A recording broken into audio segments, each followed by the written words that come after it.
హిమాచల్ ప్రదేశ్లో మరోసారి cloud burst జరిగింది. మండి జిల్లాలో క్లౌడ్ బర్స్ట్ కారణంగా కుండపోత వర్షాలు కురుస్తున్నాయి.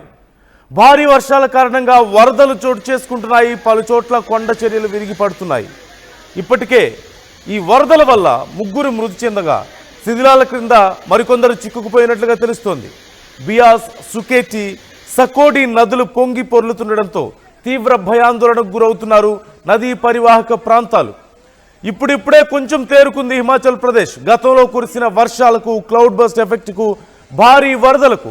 కానీ ఇంతలోనే ఒక్కసారిగా ఉన్నట్లుండి క్లౌడ్ బర్స్ట్ జరగడంతో భారీగా వర్షపాతం నమోదవడంతో మరొకసారి హిమాచల్ ప్రదేశ్లో తీవ్ర గందరగోళ పరిస్థితులు, వరద ప్రభావం పెరిగినట్లుగా తెలుస్తోంది.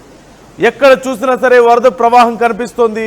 ముఖ్యంగా కొండ ప్రాంతం అవడం, పైనుంచి భారీగా వరద నీరు ప్రవహిస్తుండడంతో పైనుంచి వస్తున్నటువంటి ఈ మట్టి, బురద ఇదంతా కలిసి ఒక పెద్ద బురద ప్రవాహంగా మారి భారీ నష్టాన్ని మిగుల్చుతున్న పరిస్థితి. లోతట్టు ప్రాంతాలన్నీ కూడా జలమయం అవడమే కాదు, ఆ వాటర్ తగ్గిన తర్వాత కూడా బురదంతా అక్కడ పేరుకుపోయి ప్రజలు నానావస్థలు పడుతున్నారు.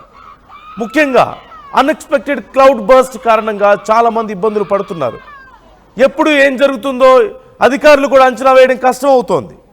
సడన్గా క్లౌడ్ బర్స్ట్ అవ్వడం, ఒక్కసారిగా కుండపోత వర్షం కురవడం, ఆకాశానికి చిల్లు పడిందా అన్న స్థాయిలో భారీ వర్షాలు నమోదవడంతో ప్రజలు కానీ అధికారులు కానీ ప్రిపేర్డ్గా లేకపోవడం వల్ల నష్టం మరింత ఎక్కువ అవుతోంది.